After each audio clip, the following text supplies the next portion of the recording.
여호수아 6장 6절에서 27절. 그리하여 눈의 아들 여호수아는 제사장들을 불러 모아 말했습니다.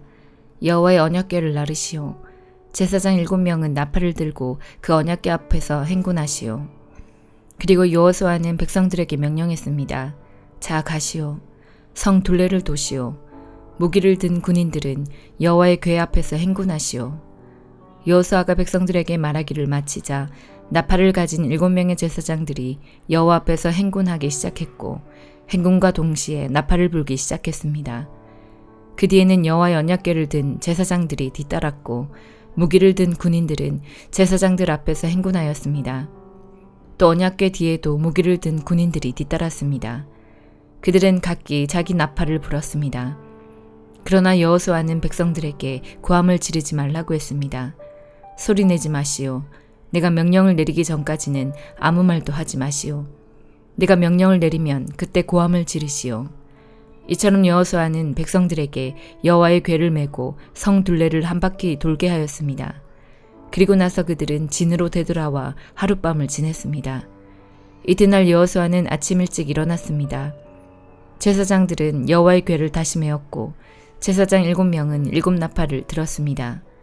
그들은 여호와의 언약궤 앞에서 행군하면서 각기 나팔을 불었습니다. 무기를 든 군인들은 제사장들 앞에서 행군했고 다른 군인들은 여호와의 언약궤 뒤에서 걸었습니다. 행군하는 동안 제사장들은 계속해서 나팔을 불었습니다.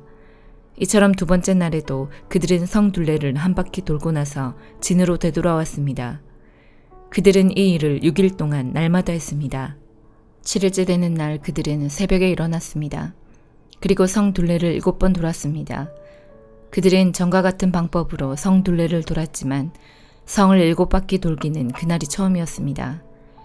7바퀴째 돌 때 제사장들이 또 나팔을 불었습니다. 그러자 여호수아가 명령을 내렸습니다. 자, 고함을 지르시오. 여호와께서 여러분에게 이 성을 주셨소.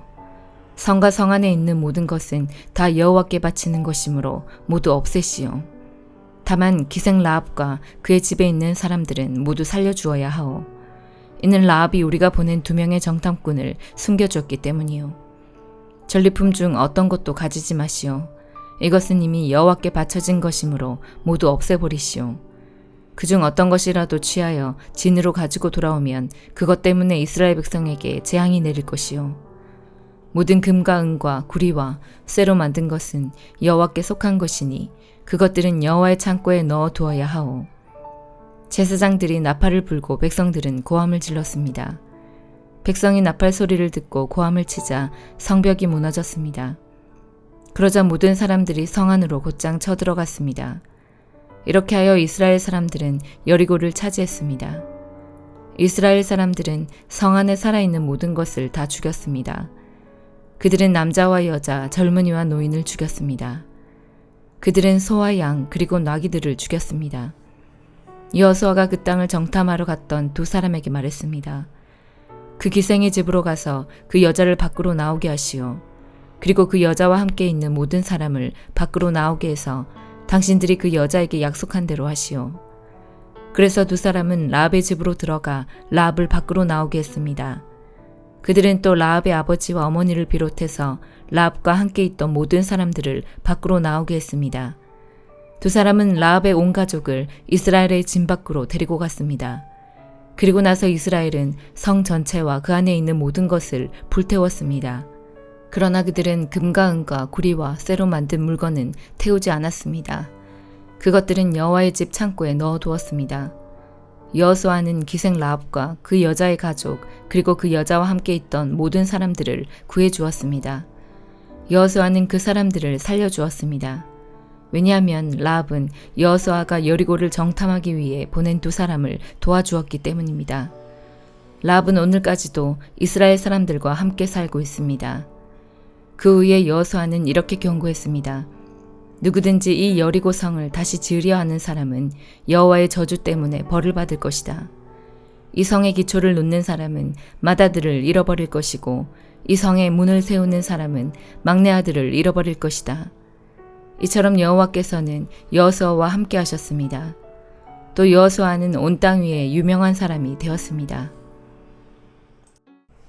시편 135편. 여호와를 찬양하십시오. 여호와의 이름을 찬양하십시오. 너희 여호와의 종들이여 주를 찬양하십시오. 여호와의 집에서 봉사하는 사람들이여 우리 하나님의 성전들에서 섬기는 너희 종들이여 여호와를 찬양하십시오. 여호와를 찬양하십시오. 여호와는 선하신 분입니다. 아름다운 여호와의 이름을 찬양하십시오. 여호와께서 야곱을 선택하시고 자기 것이 되게 하셨습니다. 그분이 이스라엘을 택하시고 귀중한 소유가 되게 하셨습니다. 나는 여호와의 위대하심을 알고 있습니다. 우리 주가 모든 신들보다 뛰어나심을 알고 있습니다. 여호와께서는 자신을 기쁘게 하는 모든 일들을 하늘과 땅에서 바다와 바닷속에서 하십니다. 그분은 땅끝에서 구름을 올라오게 하십니다. 비와 함께 번개를 보내시며 창고에서 바람을 내보내십니다. 여호와는 이집트에 맨 처음 태어난 모든 것들을 내리치셨습니다. 사람과 동물들의 첫 번째 태어난 모든 것들을 치신 것입니다. 오 이집트여, 여호와께서 너희 중에 징조와 이적들을 보내셨습니다. 파라오와 그의 모든 신하들을 향해 보내신 것입니다. 그분은 수많은 나라를 내리치셨으며 강력한 왕들을 죽이셨습니다. 아모리 사람들의 왕 시온과 바산 왕 옥과 가나안의 모든 왕들을 죽이셨습니다. 그리고 주는 그들의 땅을 상속으로 주셨습니다. 주의 백성 이스라엘에게 상속으로 주신 것입니다. 여호와여, 주의 이름은 영원할 것입니다. 여호와여, 주의 명성이 대대로 지속될 것입니다. 여호와께서 자기의 백성을 대신 변호하시고 주의 종들에게 자비를 베푸실 것입니다. 모든 나라의 우상들은 은이요 금이며 사람들의 손으로 만들어진 은과 금입니다. 우상들은 입을 갖고 있지만 말을 할 수 없으며 눈을 갖고 있어도 볼 수 없습니다. 그들은 귀가 있어도 들을 수 없으며 그들의 입에는 숨도 없습니다. 우상을 만드는 자들은 우상과 같습니다. 우상들을 의지하는 모든 자들도 그와 같을 것입니다. 오 이스라엘의 집이여 여호와를 찬양하십시오. 오 아론의 집이여 여호와를 찬양하십시오. 오 레위의 집이여 여호와를 찬양하십시오. 여호와를 공경하고 두려워하는 자들이여 여호와를 찬양하십시오. 시온으로부터 여호와께 찬양이 있기를 바랍니다. 예루살렘에 거하시는 그분에게 찬양이 있기를 바랍니다. 여호와를 찬양하십시오. 시편 136편. 여호와께 감사하십시오. 주는 선하시고 그분의 사랑은 영원하십니다. 모든 신 위에 뛰어나신 하나님께 감사하십시오. 그분의 사랑은 영원합니다. 모든 주들의 주께 감사하십시오. 그분의 사랑은 영원합니다. 홀로 위대한 기적들을 행하시는 그분께 감사하십시오. 그분의 사랑은 영원합니다. 지혜로 하늘을 만드신 그분께 감사하십시오. 그분의 사랑은 영원합니다. 물 가운데 땅을 펼치신 그분께 감사하십시오.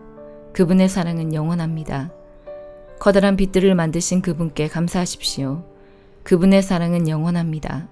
낮을 다스리도록 해를 만드신 그분께 감사하십시오. 그분의 사랑은 영원합니다. 밤을 다스리도록 달과 별을 만드신 그분께 감사하십시오. 그분의 사랑은 영원합니다. 이집트에 처음 난 모든 것을 치셨던 그분께 감사하십시오. 그분의 사랑은 영원합니다. 이스라엘을 이집트에서 인도하신 그분께 감사하십시오. 그분의 사랑은 영원합니다. 강한 손과 펴신 팔로 이스라엘을 이끄신 그분께 감사하십시오. 그분의 사랑은 영원합니다. 홍해를 둘로 나누셨던 그분께 감사하십시오. 그분의 사랑은 영원합니다. 이스라엘을 홍해에서 이끄신 그분께 감사하십시오. 그분의 사랑은 영원합니다. 파라오와 그의 군대를 홍해에 빠뜨리신 그분께 감사하십시오. 그분의 사랑은 영원합니다. 자기 백성을 인도하여 광야를 지나가게 하신 그분께 감사하십시오. 그분의 사랑은 영원합니다. 큰 왕들을 내리치셨던 그분께 감사하십시오. 그분의 사랑은 영원합니다. 힘센 왕들을 죽이신 그분의 사랑은 영원합니다. 아모리 사람들의 왕 시온을 죽이신 그분의 사랑은 영원합니다. 바산 왕 옥을 죽이신 그분의 사랑은 영원합니다. 그들의 땅을 상속으로 주신 그분께 감사하십시오. 그분의 사랑은 영원합니다. 주의 종 이스라엘에게 그 땅을 상속으로 주신 그분의 사랑은 영원합니다. 우리가 비천한 가운데 있을 때에 우리를 기억하셨던 그분께 감사하십시오. 그분의 사랑은 영원합니다. 적들로부터 우리를 자유롭게 하셨던 그분의 사랑은 영원합니다. 모든 피조물에게 음식을 주시는 그분께 감사하십시오. 그분의 사랑은 영원합니다. 하늘의 하나님께 감사하십시오. 그분의 사랑은 영원합니다. 이사야 66장. 여호와께서 이렇게 말씀하셨다. 하늘은 내 보좌요 땅은 내 발판이다. 그러니 누가 내 집을 지을 수 있겠으며 내가 쉴 곳이 어디 있겠느냐. 내 손이 이 모든 것을 지었다. 이 모든 것은 다 내 것이다. 여호와의 말씀이다. 겸손하고 자기 죄를 뉘우치는 사람, 나를 두려워하고 내 말을 따르는 사람, 이런 사람이 내가 좋아하는 사람이다.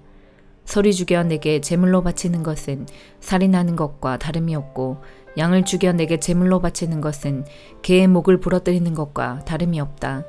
제사 드리는 예물이 돼지의 피와 같고, 향을 피우는 것이 우상을 섬기는 것과 다를 바 없다. 이런 사람은 자기 멋대로 하며 내 뜻을 따르지 않는 사람들이다. 그들은 그런 역겨운 짓 하는 것을 좋아한다. 그러므로 내가 그들을 심판하겠다. 그들이 가장 무서워하는 곳으로 그들을 심판하겠다. 그들은 내가 불러도 대답하지 않았고 내가 말해도 귀담아 듣지 않았다. 그들은 내가 악하다고 말한 일을 행했으며 내가 좋아하지 않는 일만을 골라 했다. 여호와의 말씀을 두려움으로 따르는 사람들아, 여호와께서 하시는 말씀을 들어라. 너희가 나를 따름으로 네 형제들이 너를 미워하고 너희에게 등을 돌렸다. 너희 형제들이 이르기를 여호와께서 영화롭게 되면 우리도 돌아와 너희와 함께 기뻐하겠다고 한다. 그러나 그들은 부끄러움을 당할 것이다. 성에서 나는 큰 소리를 들어보아라. 성전에서 나는 소리를 들어보아라. 여호와께서 원수들을 심판하시며 그들이 행한 대로 벌하시는 소리다. 한 여자가 진통을 겪기도 전에 아기를 낳았다. 해산의 고통을 당하기도 전에 아들을 낳았다. 누가 이런 일을 들었느냐? 누가 이런 일을 보았느냐? 나라가 어떻게 하루 만에 생길 수 있겠느냐? 민족이 어떻게 한순간에 생길 수 있겠느냐? 그러나 시온은 해산의 고통을 느끼자마자 자녀를 낳았다. 이처럼 어떤 고통이 있을 때 내가 반드시 새 생명을 낳게 하겠다. 여호와의 말씀이다. 생명을 주는 이가 어찌 태를 닫겠는가? 너희 하나님의 말씀이다. 예루살렘을 사랑하는 사람들아, 예루살렘과 함께 즐거워하여라. 예루살렘을 생각하며 슬퍼하던 사람은 예루살렘과 함께 기쁨의 노래를 불러라. 아기가 어머니 젖을 빨며 만족해하듯 너희가 예루살렘의 좋은 것을 배불리 먹으며 예루살렘의 귀한 것을 차지하고 기쁨을 누릴 것이다. 여호와께서 이렇게 말씀하셨다. 내가 예루살렘에 평화가 강물처럼 흐르게 하겠다. 민족들의 재물이 예루살렘으로 흘러 들어오게 하겠다. 너희는 아기처럼 젖을 빨며 내 품에 안길 것이고 내 무릎 위에서 귀여움을 받을 것이다. 어머니가 자식을 위로하듯 내가 너희를 위로하겠다. 너희가 예루살렘에서 위로를 받을 것이다. 너희가 이것을 보고 기뻐할 것이며 너희의 몸과 마음이 건강해질 것이다. 여호와의 종들은 여호와의 능력을 보겠으나 여호와의 원수는 여호와의 진노를 볼 것이다. 보아라, 여호와께서 불에 쌓여 오신다. 여호와의 군대가 먼지 구름을 일으키며 온다. 여호와께서 진노와 징계 불꽃으로 그들을 심판하러 오실 것이다. 여호와께서 불과 칼로써 세상을 심판하실 것이니 많은 사람이 여호와께 죽임을 당할 것이다. 이 백성이 자기 몸을 거룩하게 하고 동산에 들어가 헛된 신을 섬겼다. 무리를 지어 동산에 들어가 돼지고기와 쥐와 갖가지 역겨운 것을 먹었다. 그들은 모두 멸망할 것이다. 여호와의 말씀이다. 내가 그들의 악한 행실과 생각을 안다. 그러므로 내가 그들을 심판하러 오겠다. 모든 민족과 백성을 모을 때가 올 것이니 그들이 와서 내 영광을 볼 것이다. 내가 백성 가운데 몇 사람에게 표시를 해주겠다. 내가 그들 중에서 구원받은 사람들을 타시스와 리비아와 활 쏘는 사람들의 나라인 리디아와 두발과 그리스와 내 이름을 들은 적도 없고 내 영광을 본 적도 없는 먼 나라들로 보내겠다. 그들이 내 영광을 이 민족들에게 알려줄 것이다. 그들이 너희의 형제가 되는 온 이스라엘 사람을 모든 민족들에게서 데려와 나 여호와에게 예물로 바칠 것이다. 너희의 형제 이스라엘 사람은 말과 전차와 수레와 나귀와 낙타를 타고 예루살렘에 있는 나의 거룩한 산으로 올 것이다. 그들은 마치 이스라엘 사람들이 깨끗한 그릇에 담아 나 여호와의 성전으로 가져오는 예물과 같을 것이다. 내가 그 사람들 가운데 몇 사람을 골라 제사장과 레위 사람으로 삼겠다. 여호와의 말씀이다. 내가 내 앞에 영원히 있을 새 하늘과 새 땅을 만들겠다. 이와 같이 너희 이름과 너희 자손도 언제나 나와 함께 있을 것이다. 여호와의 말씀이다. 안식일과 초하루 축제일마다 모든 사람이 내게 예배하러 올 것이다. 여호와의 말씀이다. 그들이 나가서 내게 죄를 지은 사람들의 시체를 볼 것이다. 그들을 먹는 벌레가 죽지 않으며 그들을 태우는 불이 꺼지지 않을 것이다. 모든 사람이 그들을 보고 역겨워할 것이다. 마태복음 14장. 그때 헤롯 왕이 예수님에 대한 소식을 들었습니다. 헤롯이 신하들에게 말했습니다. 이 사람은 침례자 요한이다. 그가 죽었다가 다시 살아난 것이 틀림없어. 그 사람에게서 기적이 나타나는 것도 바로 이 때문일 거야. 헤롯은 예전에 요한을 체포하여 결박하고 감옥에 가둔 적이 있었습니다. 헤롯이 이렇게 한 것은 자기 동생 빌립의 아내였던 헤로디아 때문이었습니다. 요한이 헤롯에게 당신이 헤로디아를 아내로 삼은 것은 잘못이오라고 말했던 것입니다. 헤롯은 요한을 죽이려고 했지만 사람들이 두려웠습니다. 이는 사람들이 요한을 예언자라고 생각하고 있었기 때문이었습니다. 그런데 헤롯의 생일에 헤로디아의 딸이 손님들 앞에서 춤을 추었습니다. 헤롯은 매우 기분이 좋았습니다. 그래서 헤롯은 딸이 요청하는 것은 무엇이든지 주겠다고 맹세하였습니다. 어머니로부터 지시를 받은 딸은 헤롯에게 말했습니다. 쟁반 위에 침례자 요한의 머리를 담아주세요. 왕은 망설였지만 자기가 한 맹세 때문에 그리고 함께 식사를 하던 손님들 때문에 요한의 머리를 주라고 명령을 내렸습니다. 그는 사람을 보내어 감옥 안에 있는 요한의 머리를 베게 하였습니다. 요한의 머리가 쟁반에 담겨서 왕에게 왔고 왕은 그것을 소녀에게 주었습니다. 소녀는 그것을 자기 어머니에게 가져다 주었습니다. 요한의 제자들이 와서 시체를 거두어 장사를 지냈습니다. 그들은 예수님께 와서 이 소식을 전했습니다. 예수님께서 이 소식을 들으시고 그곳을 떠나 배를 타고 혼자 조용한 곳으로 가셨습니다. 그러나 여러 마을에서 사람들이 이 사실을 전해 듣고 걸어서 예수님을 따라왔습니다. 예수님께서 배에서 내려 많은 사람들이 모여 있는 것을 보셨습니다. 예수님께서는 그들을 불쌍히 여기시고 병든 사람들을 고쳐주셨습니다. 저녁이 되자 제자들이 예수님께 와서 말했습니다. 이곳은 외딴 곳이고 시간도 너무 늦었습니다. 사람들을 이제 보내어 마을에 가서 먹을 것을 각자 사도록 하는 것이 좋겠습니다. 예수님께서 제자들에게 대답하셨습니다. 갈 필요가 없다. 너희가 그들에게 먹을 것을 주어라. 제자들이 대답했습니다. 우리가 가진 것이라고는 빵 5개와 생선 2마리 뿐입니다. 예수님께서 말씀하셨습니다. 그것들을 내게 가져오너라. 사람들을 풀밭에 앉게 하신 후 예수님께서는 빵 5개와 생선 2마리를 손에 들고 하늘을 바라보며 감사 기도를 드리셨습니다. 그 다음에 제자들에게 그것들을 떼어주셨고 제자들은 그것을 사람들에게 나누어 주었습니다. 모든 사람들이 먹고 배가 불렀습니다. 먹고 남은 조각들을 거두었더니 12바구니에 가득 찼습니다. 먹은 사람은 약 5,000명이나 되었는데 이는 여자와 어린이가 포함되지 않은 숫자입니다. 그 즉시 예수님께서는 제자들을 배에 타게 하시고 호수 건너편으로 먼저 가 있으라고 하셨습니다. 그동안에 예수님께서는 사람들을 되돌려 보내셨습니다. 사람들을 보내신 후 예수님께서는 기도하러 홀로 산 위에 올라가셨습니다. 그리고 저녁 때까지 그곳에 혼자 계셨습니다. 배는 이미 육지에서 멀리 떨어져 있을 때였습니다. 제자들은 큰 파도와 거친 바람으로 어려움을 겪게 되었습니다. 새벽 3시에서 6시 사이에 예수님께서 호수 위를 걸어서 제자들에게 오셨습니다. 제자들은 예수님께서 호수 위를 걸어오시는 것을 보고 겁에 질렸습니다. 그들은 유령이다 라고 소리쳤습니다. 너무 무서워서 비명을 지른 것입니다. 예수님께서 얼른 그들에게 말씀하셨습니다. 안심해라, 나다. 두려워하지 마라. 베드로가 예수님께 말했습니다. 주여, 정말 주님이시라면 저에게 물 위로 걸어오라고 하소서. 예수님께서 말씀하셨습니다. 오너라. 베드로는 배에서 내려 물 위를 걸어 예수님께로 향했습니다. 그런데 베드로는 거센 바람을 보자 겁이 났습니다. 물에 빠지기 시작하자 소리를 질렀습니다. 주님, 살려주십시오. 예수님께서는 즉시 손을 내밀어 베드로를 잡아주시며 말씀하셨습니다. 믿음이 적은 사람아, 왜 의심하느냐? 베드로와 예수님이 배 안에 오르자 바람이 잔잔해졌습니다. 배 안에 있던 사람들이 예수님께 경배하며 말했습니다. 주님은 분명히 하나님의 아들이십니다. 호수를 건너 게네사렛이라는 곳에 이르렀습니다. 그곳 사람들이 예수님을 알아보았습니다. 그들은 근처에 있는 모든 지역으로 사람들을 보내어 환자들을 예수님께 모두 데리고 왔습니다. 이들은 예수님의 옷깃에라도 손을 대게 해달라고 매달렸고 손을 댄 사람들은 모두 병이 나았습니다. 아멘.